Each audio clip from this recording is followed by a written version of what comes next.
Pemerintah Kota Makassar kembali menggelar tradisi tahunan yang penuh makna di bulan suci Ramadan.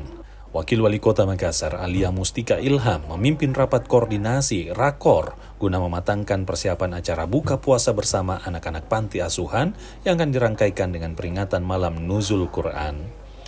Bertempat di ruang rapat Wakil Wali Kota Makassar, Rakor ini dihadiri oleh jajaran pejabat penting termasuk para asisten, Kepala Badan Riset dan Inovasi Daerah, dan Kepala Dinas Lingkungan Hidup serta Kepala Dinas Pariwisata.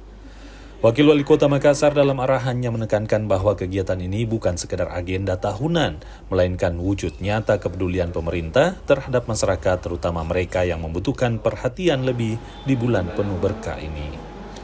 Selain mempererat silaturahmi antara pemerintah kota dan masyarakat, kegiatan ini juga diharapkan menjadi ajang untuk menanamkan nilai-nilai keagamaan serta semangat berbagi. Rapat teknis ini diharapkan menjadi langkah awal memastikan acara berjalan tertib, aman, dan nyaman. Ibu Syuhida, kami akan mengundang seluruh panti asuhan yang ada di Kota Makassar. Setiap panti asuhan tersebut itu kami patok 50 per panti asuhan karena mengingat jumlah panti asuhan yang ada di Kota Makassar sebanyak 66, jadi kurang lebih 3.300 panti asuhan yang kami datangkan untuk berbuka puasa bersama-sama dengan kami. Untuk selanjutnya di peringatan Nuzul Quran, kami juga mengundang dan melibatkan Badan Kontak Majelis Taklim Kota Makassar yang kurang lebih 1.000 orang juga nanti kita hadirkan.